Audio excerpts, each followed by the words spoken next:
O ministro do STF, Luiz Fux, através do seu voto, deu início ao fim do Império Alexandrino que o Brasil vive? Como em 2 semanas o Brasil se afundou e, se continuar, leva a economia junto? Quais caminhos temos individualmente? É isso que a gente vai abordar. Vamos adiante.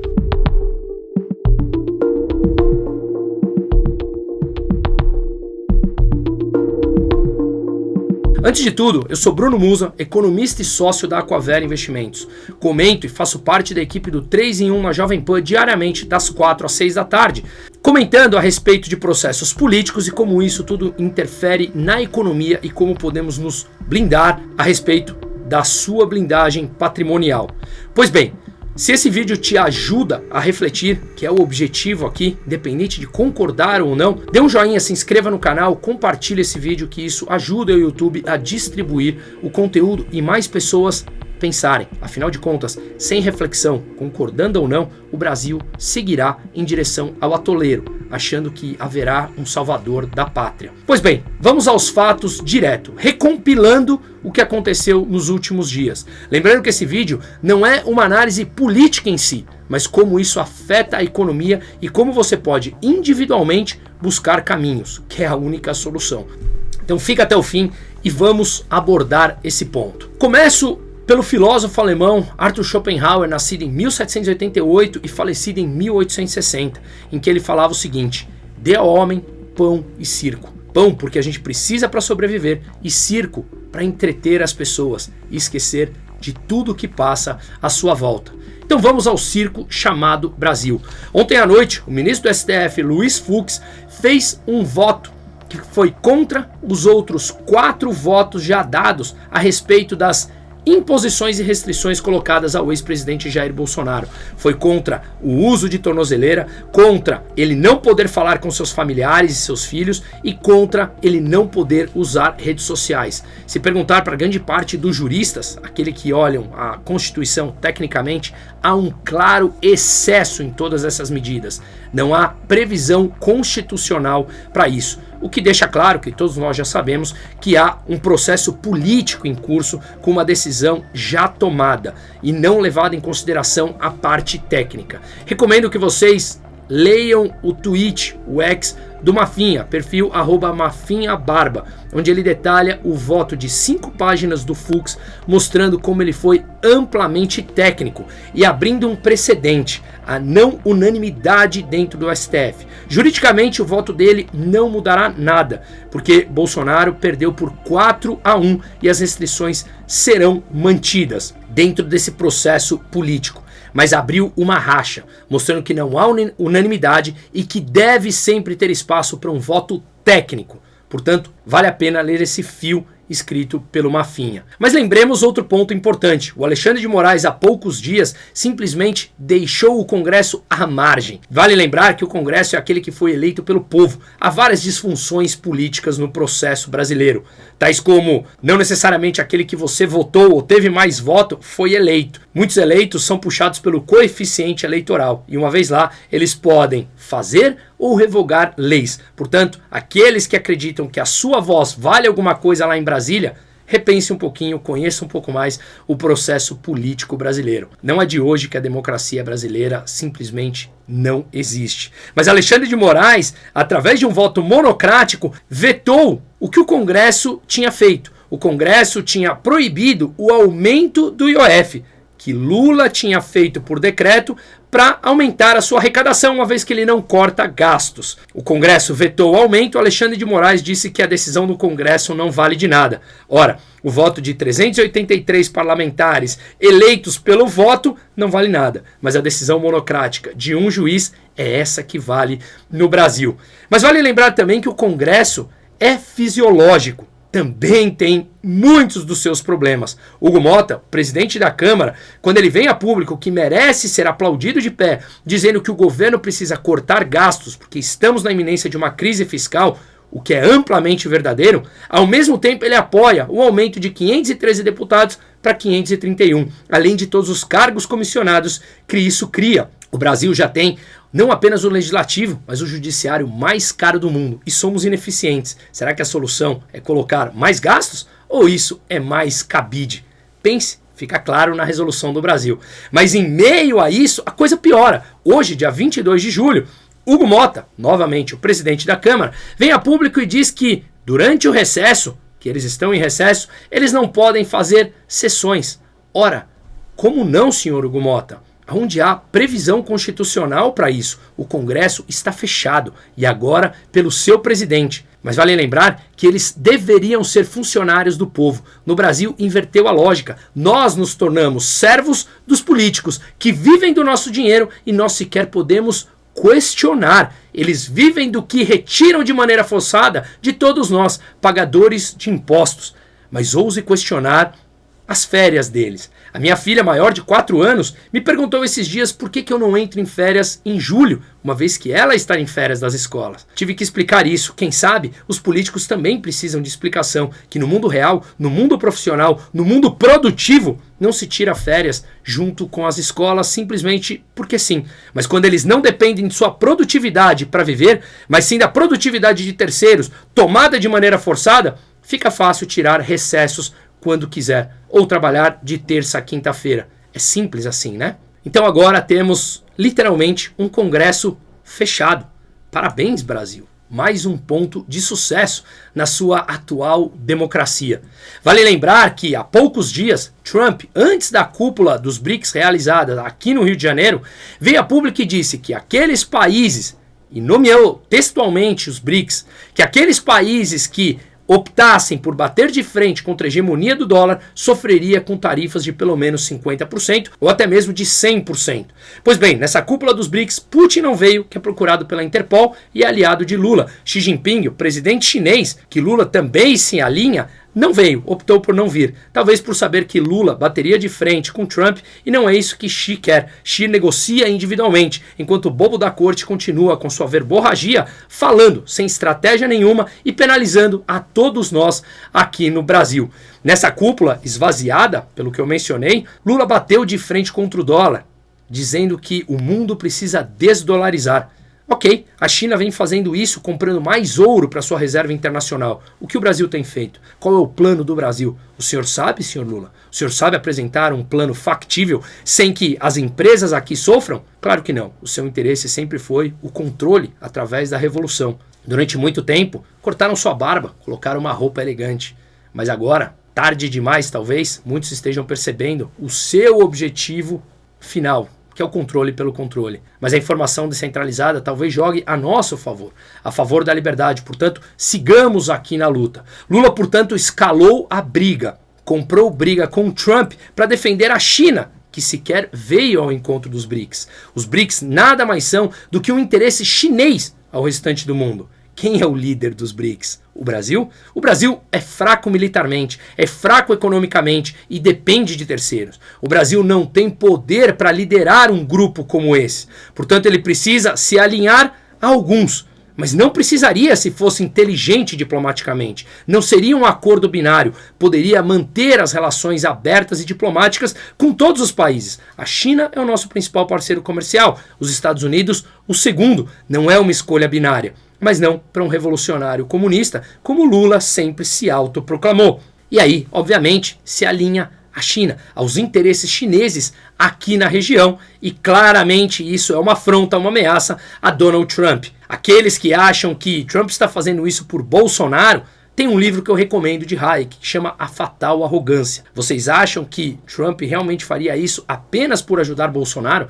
Ele quer reajustes para não depender da China, não depender das terras raras chinesas, de equipamentos militares, de minerais chineses, porque isso, obviamente, o coloca numa situação muito mais frágil com o seu inimigo, se vier a escalar uma guerra entre os dois países. Em uma guerra, como eu posso depender para sobreviver de importações de produtos importantes do meu inimigo, isso não tem o menor sentido e expõe a fragilidade americana se isso continuar. E é justamente isso que Lula quer frear, o crescimento da China lá na região e aqui também, criando mais aliados aos Estados Unidos para diminuir o crescimento e o número de aliados chineses no mundo como um todo. Portanto, o que ficou conhecido como Acordo de Mar-a-Lago é que Trump quer mudar o padrão monetário, manter o dólar como moeda hegemônica, mas sem que ele tenha que financiar militarmente a União Europeia, financiar a OTAN, financiar todo e qualquer tipo de guerra no mundo. Não, que o dinheiro que agora é escasso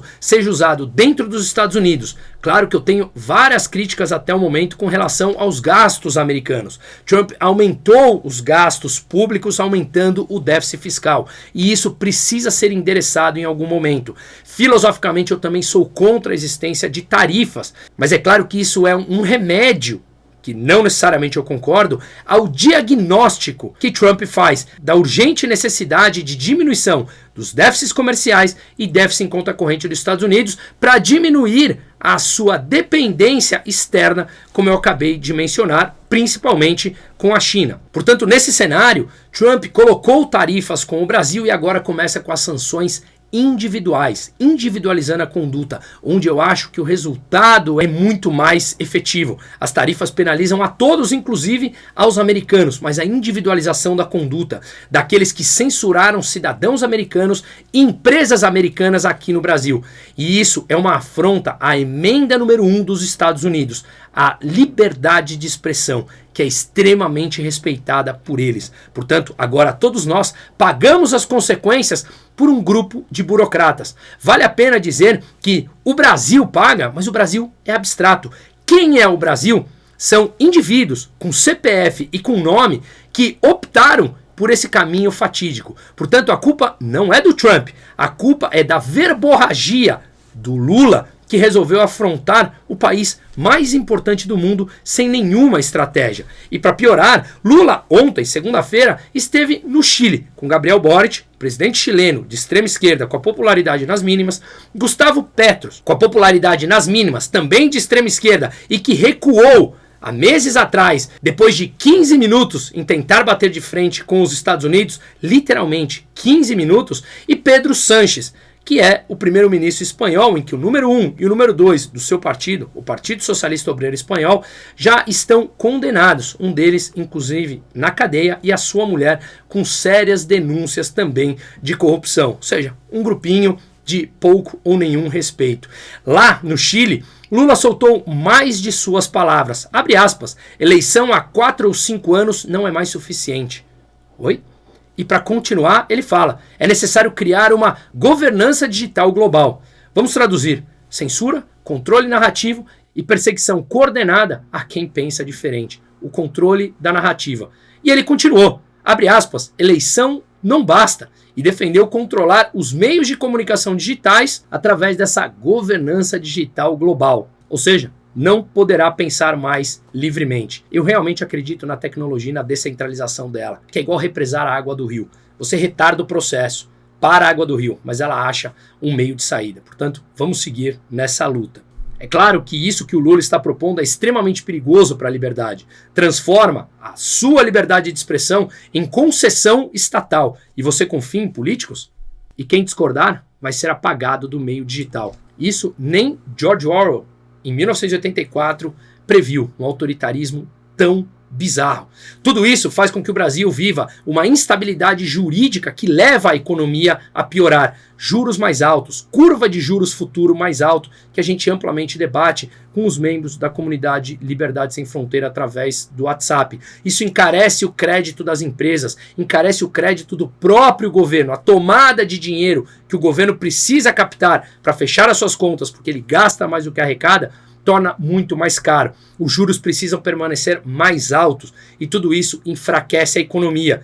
Mas em meio a isso, o governo diz que surge ontem, segunda-feira, com uma solução, mais subsídio. O que é o subsídio? Quando você distribui dinheiro, socializa o prejuízo a um custo mais baixo do que você paga pelo dinheiro. O governo paga pelo menos 15% ao ano, que é a taxa básica de juros, graças a seus gastos exorbitantes, para captar dinheiro. E ele pega esse dinheiro, ou parte dele, e empresta a uma taxa de juros mais baixa do que aquela que ele paga. Ou seja, prejuízo para os cofres públicos. Mais endividamento, maior desconfiança, maior risco, mais taxa de juros, moeda que desvaloriza, mais inflação e nós pagamos pelas ações inconsequentes novamente. Ou seja, quem cria o problema surge com uma solução que com o seu dinheiro cria privilégios para grupos que passam a receber esse subsídio. E uma vez dado o subsídio, é muito difícil tirar. É igual aquela famosa frase: não há nada mais permanente do que um imposto temporário. Tente retirar depois esse subsídio para você ver a gritaria que acontece. E o pior, quando o subsídio passa a ser estrutural, como é o caso do Brasil há muitos setores, você não tem necessidade de evoluir tecnológica e com conhecimento. Por quê? Porque você recebe dinheiro para sobreviver. Você permeia a ineficiência, permite que empresas que não produzam aquilo que a sociedade demanda continuem existindo, socializando através do dinheiro de todos. Esse é o Brasil, esse é o populismo do PT, que sempre foi assim, mas agora se tornou muito mais evidente porque o ciclo econômico começa a chegar. Portanto, infelizmente, eu acho que o Brasil chegou numa posição, assim como estava a Argentina, que será necessário piorar para melhorarmos. Você conhece uma pessoa que usou drogas durante muito tempo e para entrar numa vida saudável não teve nenhum tipo de dor ou consequência no curto prazo? Concorde ou não, a realidade é essa. Temos que lidar com os fatos de maneira adulta. Portanto, sair do Brasil é uma opção? A minoria talvez possa isso. Mas há possibilidades. Há investimentos aqui também que são interessantes e a gente fala isso diariamente. Mas atenção, aonde quer que você vá, caso decida ir embora, dependa o menos possível do governo. Veja uma matéria como essa do Haddad, que ele quer prisão para devedor contumaz. Haddad declarou em entrevista ao Estadão que, abre aspas, a gente está chamando de devedor contumaz, mas é um eufemismo para falar de um criminoso. Ora, ele continua. Tanto é que você vai ver, quando essa lei for aprovada, quem vai para o chilindró é criminoso. Mas os traficantes sairão. Aqueles que roubam teu celular e quebram vidro ou invadem casa, esses estão soltos em 2 horas. Mas o que eles chamam de devedor contumaz, esses sim são criminosos e irão para o chilindró. Vai ter impacto arrecadatório? Espero que sim, mas não é a motivação. Ora, conte-me outra. Pão e circo, não é isso? Veja que ele chama de criminoso a quem é um devedor contumaz. Mas para eles, aumentar os impostos e tomar 5 meses no ano do que você produz, isso não é criminoso. E para financiar os interesses deles. Veja como a narrativa precisa ser diferente, como precisamos questionar todo o sistema que nos foi ensinado. Lembre-se disso, políticos mudam, mas eles sempre farão o máximo para controlar o que podem de grande parte da população. E principalmente em países medíocres, como o Brasil. Portanto, busque alternativas.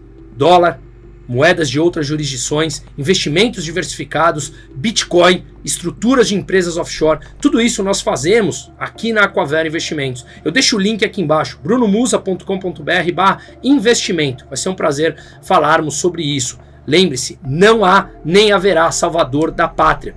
Não acho que viraremos Venezuela economicamente. Eu estive lá 3 vezes e já falei sobre isso. Mas institucionalmente e juridicamente já demos vários passos copiando a Venezuela nos primeiros anos de Hugo Chávez. E isso traz muita instabilidade econômica. Lula ventilou nos últimos dias, durante o final de semana, inclusive a travar dividendos de empresas americanas aqui no Brasil. Se chegarmos ao controle de capital, talvez seja a dor no curto prazo necessária. Não apoio isso, nem quero que aconteça, para uma mudança muito mais perene e sólida. O Brasil está caminhando para o abismo institucional, fiscal e econômico. Mas é nesse caos que surgem as oportunidades. Mas sempre, mesmo em cenário de bonança, se desvencilhe o máximo que puder de governos.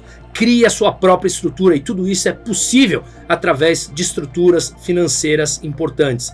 Lembre-se, Schopenhauer falava, dê ao homem pão e circo, mas você não precisa do circo criado por eles. Se instrua, o caminho individual está aí.